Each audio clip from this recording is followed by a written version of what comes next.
नमा संस्कृताय। प्रिय विद्यार्थियों, महाकवि कालिदास का जीवन परिचय आपको किस प्रकार से लिखना होगा ताकि आपको अच्छे नंबर मिले, इसके लिए मैं हाथ से आपको लिख कर लाया हूं। देखिए, कालिदास का परिचय आपको किस प्रकार से, पहले आपको पहले पॉइंट में ये लिखना है कि कालिदास का जन्म, महाकवि कालिदास जी का जन्म कहाँ हुआ और कब हुआ, यह हमें प्रमाणिक सामग्री उपलब्ध नहीं है। यानी कि आप ये कहानी आप इतना लिखेंगे कि संस्कृत के जितने भी कवि हैं उनके जन्म और स्थान के विषय में कोई हमें प्रमाणिक जानकारी उपलब्ध नहीं है। इसके बाद आप, अगर आपको ये विद्योत्तमा की कहानी आपको याद रहे कि भाई ये, अगर आप पहली वीडियो मेरी देखे होंगे तो पता होगा कि जो है कालिदास पहले बड़े मूर्ख थे, एक जो कि उदंतियों के आधार पर जो बातें, जैसे मैं आपको सुना देता हूँ, ये बात आपको ध्यान रहे, इसी प्रकार से किंवदंतियां होती हैं उनके आधार पर कालिदास पहले बड़े ही मूर्ख थे। जिस डाल पर बैठे थे उसी डाल को काट रहे थे। भाई विद्वानों और जो पंडित समाज था उन्हें थोड़ा अपमान सहन करना पड़ा था विद्योत्तमा का, तो कालिदास को ले जाकर के विद्योत्तमा से जब शास्त्रार्थ हुआ तो विद्योत्तमा अपनी हार स्वीकार कर लेती हैं और फिर कालिदास को एक दिन मूर्ख कहकर पुकार देती हैं। तो इस कारण से कालिदास जो है सरस्वती कुंड में कूद जाते हैं और वहाँ से जो है काली देवी की उपासना करते हैं और जो है काली देवी की उपासना करते हैं और वो प्रकांड विद्वान हो जाते हैं। ऐसी जो है किंवदंतियां जो है चलती हैं। तो ये कहानी आप थोड़ा लिख सकते हैं। आइए, कौन कौन से पॉइंट आपको लिखना है ताकि अच्छे नंबर मिले, सारी पॉइंट इसी प्रकार से आपको लिखना है। पहली पॉइंट में लिखेंगे कालिदास का जन्म कब और कहाँ हुआ, यह प्रमाणिक सामग्री उपलब्ध नहीं है। महाकवि बाण के तुल्य कालिदास भी अपने ग्रंथों में कहीं भी जो है अपने जीवन के विषय में कि कहाँ उनका जन्म हुआ, कहाँ के वो रहे, ये जो है नहीं लिखे हैं। इसके बाद अगली पॉइंट आपको लिखना है कि उनके काव्यों, महाकाव्यों, नाटकों में भी जन्म का कोई उल्लेख नहीं है। यानी उनके जो काव्य हैं, गीत काव्य, खंड काव्य, महाकाव्य, उन पर जो है जीवन के विषय में, उनके जन्म स्थान के विषय में कोई जो है जानकारी उपलब्ध नहीं है।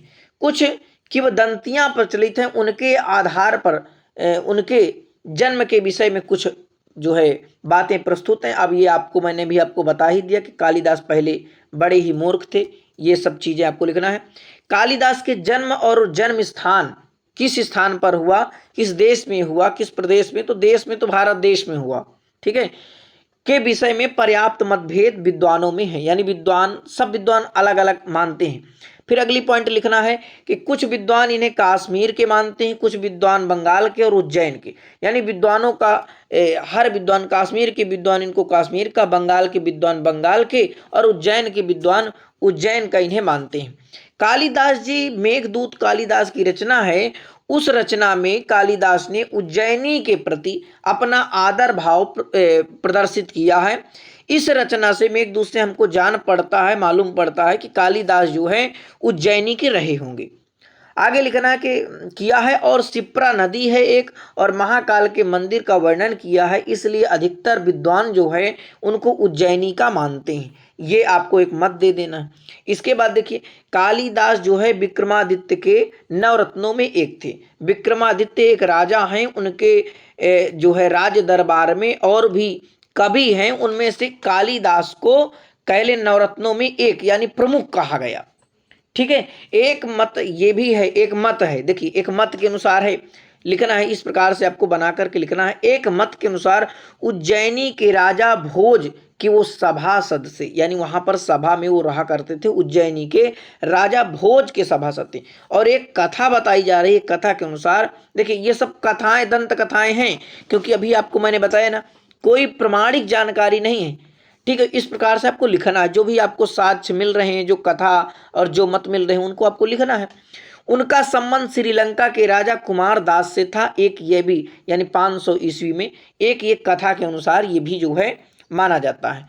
जो किंवदंती अधिक चल पड़ी, उसके अनुसार उनका जन्म किस प्रकार से हुआ, जो मैं अभी इसके सबसे पहले आपको बताया हूँ। कालिदास पहले मूर्ख थे, विद्योत्तमा जी से शास्त्रार्थ हुआ और फिर जो है वो शास्त्रार्थ में विद्योत्तमा अपनी हार को स्वीकार कर लेती हैं और फिर जो है कालिदास का जो है विद्योत्तमा से विवाह हो जाता है, ठीक है। कालिदास के ससुर का नाम पता है आपको, एक वीडियो पहले डाला हूं, शारदानंद नाम है, ध्यान रखना। ठीक है, अब देखिए आगे, फिर विद्वान हो जाते हैं। फिर वो विद्वान जब हो जाते हैं तो विद्वान होने के बाद वो अपने घर आते हैं और कहते हैं अनावृत कपाटम द्वारम देहि, यानी दरवाजा को खोलो। तो पत्नी कहती है अस्ति कश्चित वाग शेषः।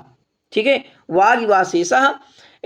तो ये जो है, जब पत्नी ऐसा कहती हैं कि भाई कोई लगता है विद्वान आया है, ऐसा पत्नी कहती हैं, तो उन्होंने, कालिदास ने अस्ति से कुमार संभव और कश्चित से मेघदूत और वाग से जो है रघुवंशम।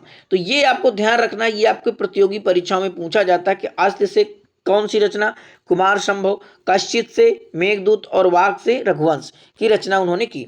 इन्हीं ग्रंथों से ज्ञात होता है कि वह जन्म से जो है ब्राह्मण थे और शिव भक्त थे, यानी शंकर जी के भक्त थे और ब्राह्मण थे।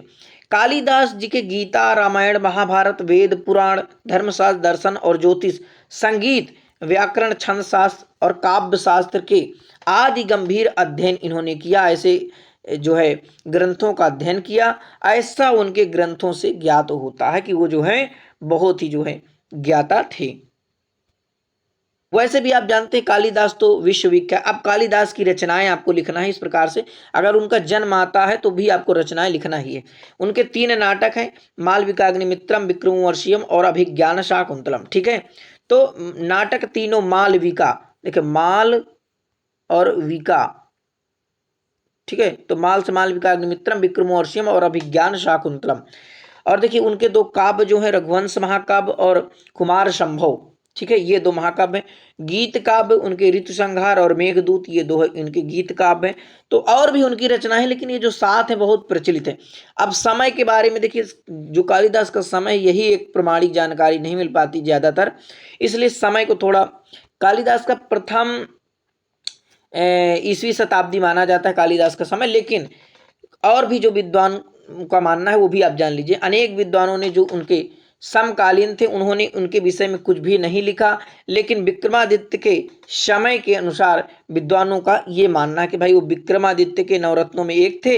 तो कोई उन्हें, देखिए ये आप अपने से पढ़ लेना, ये मत आपको दिया है, कोई उनको चतुर्थ और पंचम शताब्दी ईसा पूर्व या गुप्तकालीन का जो मत है, तो वो कह रहे हैं कि देखिए यूरोपीय विद्वान, जो यूरोपीय विद्वान है और डॉक्टर कीथ महोदय ने गुप्त काल इनका जो है समय माना है। उन्होंने प्रमाण दिया है कि कालिदास जी ने चंद्रगुप्त के पुत्र कुमार गुप्त के जन्म को लेकर ही उन्होंने कुमार संभव की रचना की, इसलिए वो जो है गुप्तकालीन मानते हैं। ठीक है, कालिदास के ग्रंथों में सुख समृद्धि का जो वर्णन किए हैं कालिदास ने, और गुप्त काल में भी सुख समृद्धि रहा, तो ऐसे भी माना जा सकता है कि वो जो है कालिदास गुप्त काल के रहे होंगे। द्वितीय शताब्दी ईस्वी पूर्व का मत जो है डॉक्टर कुनहन राजा देते हैं, और ये शुंग वंशी राजा अग्निमित्र के समकालीन बताते हैं, डॉक्टर कुनहन राजा। ठीक है, ये आपका द्वितीय शताब्दी होगा।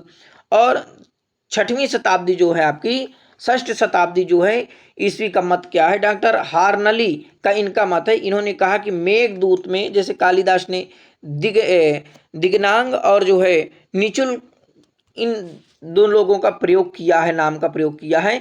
इससे ये कह रहे हैं डॉक्टर हार्नली, इनका मत है कि भाई मेघदूत से हमें जानकारी मिलती है कि जो है इनका समय 6वीं शताब्दी रहा होगा, क्योंकि ये जो है इनका समय इतना माना जाता है। अब प्रथम शताब्दी, देखो प्रथम शताब्दी प्रमाणिक मान सकते हैं। एक मुद्रा, ये भीटा ग्राम में मिली है एक मुद्रा, जिसमें 2 कन्या हैं और एक राजा मृग का, यानी एक व्यक्ति है जो मृग का पीछा कर रहा है। फिर मैं अपने से लिख दिया कि एक राजा जो है मृग का पीछा कर रहा है।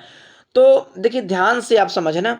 अब अगर आप अभिज्ञान शाकुंतलम कालिदास की एक रचना है जिसमें 7 अंक है, उसको पढ़ेंगे तो प्रथम अंक में क्या मिलेगा कि जो है 2 कन्याएं हैं, यानी अनुसुईया, प्रियंवदा, और जो है, और वो जो है राजा यानी दुष्यंत जो है मृग का पीछा करते हैं। फिर वो जो है वहां पर उनके आश्रम में, यानी कंड के आश्रम में पहुंच जाते हैं। तो ये इस भीटा में जो ये मुद्रा मिली है इससे प्रतीत होता है प्रथम शताब्दी की मुद्रा है, तो इससे जान पड़ता है कि भाई कालिदास का समय प्रथम शताब्दी रहा होगा। तो ये कुछ प्रमाण रहे जो कथा और जो मत हैं, इससे आप समझ सकते हैं, इस प्रकार से आप लिख सकते हैं और बेहतर नंबर पा सकते हैं। तो जरूर अपने मित्रों तक शेयर करिए। आप सभी का बहुत बहुत धन्यवाद। नमः संस्कृताय।